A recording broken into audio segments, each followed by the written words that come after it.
तू एक कदम मेरी तरफ चल के तो देख, पूरी सृष्टि न झुका दूं तो कहना।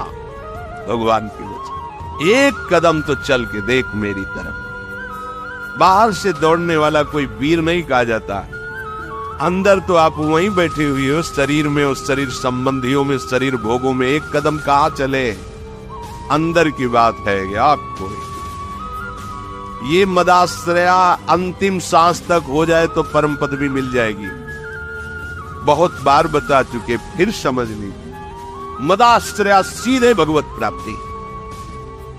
कोई भी कहीं भी कैसे, मदाश्रया के लिए शर्त नहीं है कि आप किस जन्म, किस कुल में, किस क्या कुछ, कहीं भी हो, कोई भी हो, कैसे भी हो, भगवत प्राप्ति के लिए सिद्ध बात है भगवान का आश्रय।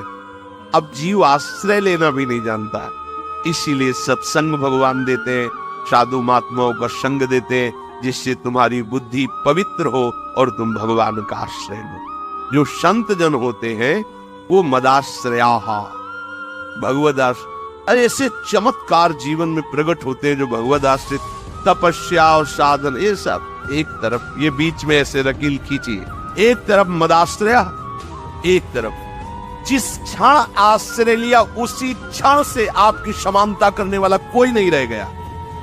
बार बार समझाने के लिए कहते हैं, जैसे बाली वैसे ही सुग्रीव, इतना भी अंतर नहीं, ना आचरण में ना बल में, किसी भी, बहुत समान भाई थे लोग। और रूप भी, बाली और सुग्रीव को खड़ा कर दे तो भगवान भी पहचानने में, तभी माला पहनाया था भगवान, एकदम एक रूप, एक बल, एक स्वभाव, एक गुण, दोनों ऐसे भाई थे। जब भगवान ने बाण मारा, सामने देखा कोटि कंदर्प दमनी मर्यादा पुरुषोत्तम भगवान गंभीर मुद्रा, तो हृदय में तो महान प्रीति है, बड़ा प्रसन्न है कि वैसे तो मैं इस लायक ही नहीं था, जो योगियों के ध्यान में नहीं आते हो हमारे सामने खड़े हैं, और थोड़ा इनसे बात भी तो कर ले। तो कहा, प्रभु सुन रखा है कि आप समदर्शी हो, फिर पर आज आपकी समदर्शिता दिखाई नहीं दे रही, पक्षपात दिखाई दे रहा है। मेरा भाई है, पता नहीं आप जानते हैं पूर्ण रूप से कि नहीं, पर मैं जानता हूं क्योंकि साथ ही खेला हूं। मेरे आचरणों से उसके कम आचरण नहीं है, जैसा मैं वैसे ही मेरा भाई है, मैं जानता हूं। पर ये क्या, एक का पक्षपात लेके छुप के हमारी छाती में बाण मारा, मैं बैरी सुग्रीव प्यारा, क्या कारण? एक शब्द यही भगवान का था, ऐ देहाभिमानी, तूने सुन नहीं रखा था कि ये मेरी शरण में हो गया है। अभी अभी हुआ है, कोई तपस्या नहीं, कोई साधना नहीं, और हुआ कैसे? महाभागवत हनुमान जी के द्वारा कराया।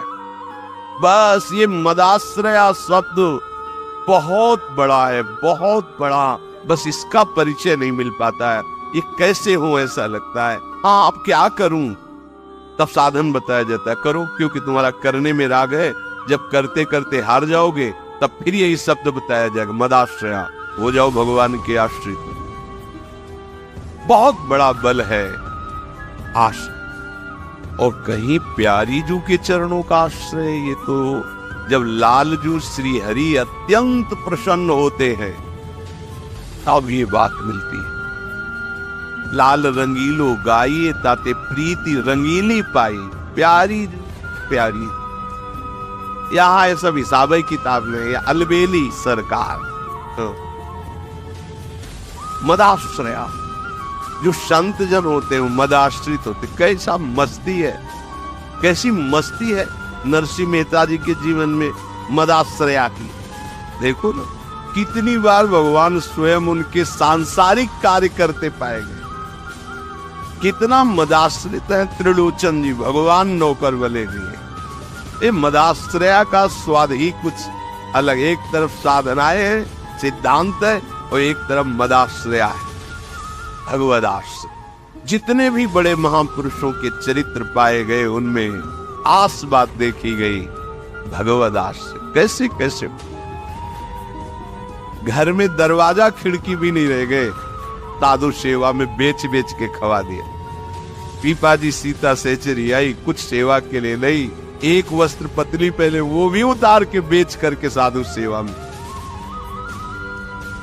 कितना दृढ़ आश्रय है, भोजन भी नहीं, वस्त्र भी नहीं, निवास के लिए कैसा आश्रय। ये है मदाश्रया।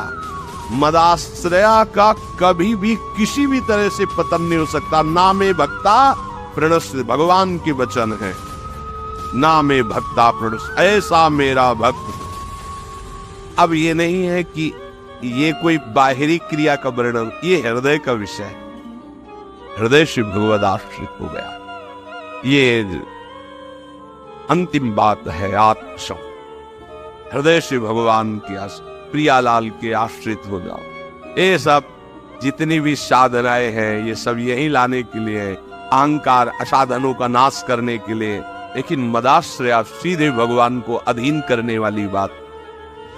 सबसे प्यारी वस्तु क्या है अगर पूछी जाए आपसे, तो आपकी दृष्टि कहां जाएगी? देखो, अगर पूछा जाए कि आप वृंदावन में बैठे हो, सबसे प्यारी वस्तु क्या है, तो इतनी भीड़ में दो चार की बुद्धि प्रभु की तरफ जाएगी, नहीं तो इधर ही जाएगी, प्रकृति की तरफ, प्रकृति की तरफ ही जाएगी। कोई बिरला ऐसा जिसकी बुद्धि सीधे प्रभु की तरफ जाएगी कि प्यारी जू का नाम, प्यारी जू की लीला कथा, वृंदावन धाम, प्यारी जू के लिए रोना तड़पना, ये कोई बिरले बोल पाएगा। नहीं, आपकी प्यारी वस्तु क्या है, तो वो कहीं न कहीं प्रकृति जन्य बात लेकर के वो बोलेगा, क्योंकि उसका प्रकृति का आश्रय है। और यदि प्रभु का आश्रय है तो सीधे शब्द नहीं, सोचना नहीं पड़ेगा, सीधे शब्द निकलेगा। कथामृष्टाहा, प्रभु का नाम कीर्तन करना, प्रभु का नाम जप करना, प्रभु की लीला कथा कहना, प्रभु की लीला कथा सुनना, ये सबसे मीठी बात है, सबसे प्यारी बात है। ये नशा हो जाना चाहिए प्रभु की चर्चा सुनने का, प्रभु के नाम कीर्तन सुनने का। राधा राधा सुनने को मिल रहा है, हमारे कान बिल्कुल तन्मय, राधा राधा, अमृत जा रहा है हमारे कानों। जब हम बोल रहे तो हम पुकार रहे, राधा राधा राधा राधा। सोचो कितना हृदय पवित्र हो गया, जिसका ये नशा बन गया है कि अब सत्संग के बिना हम जी नहीं सकते। और यहां तक कि भगवान भी कह रहे, मद भक्ता यत्र गायन्ति तत्र तिष्ठामि नारदा, जहां मेरे भक्त नाम गुण कीर्तन करते वहां मैं जरूर विराजमान होता हूं। नाम बसामि वैकुंठे, मैं वैकुंठ में नहीं हूं, जहां मेरे भक्त नाम कीर्तन करते, कथा करते, चर्चा होती, वहां मैं होता हूं। भगवान के लिए कष्ट सहना, देखो कष्ट निवृत्ति के लिए भगवान का भजन करना अलग बात है, ये अनन्य भक्ति की बात कर रहे हैं। भगवान के लिए कष्ट सहना, कोई गाली दे रहा, कष्ट हो रहा है ना, हमें सहना है, प्रभु के लिए सहना है। रोग आ गया है ना, हमें सहना है, प्रभु के लिए सहना है। कुछ भी परिस्थिति जो हमें ताप दे रही है, हृदय जल रहा है, वो हमें सहना है, क्योंकि इसी सहनशीलता से हमें भगवान की प्रेम लक्षणा भक्ति का अनुभव होगा। अगर संसार के व्यवहार को देखो तो दुष्टता ही दुष्टता छाई है। उनको उनके मंगल की बात बताओ और वो तुम्हारा नाश सोचेंगे, कैसे तुम नष्ट हो जाओ, कैसे तुम अशांत हो जाओ, कैसे तुम भजन छोड़ दो, और वो चेष्टा कर रहे कैसे तुम भजन करो, कैसे तुम शांत हो, कैसे तुम मंगल को प्राप्त हो। तपंति विविधास्तापा, वो मेरे लिए विविध प्रकार के कष्ट सहते हैं।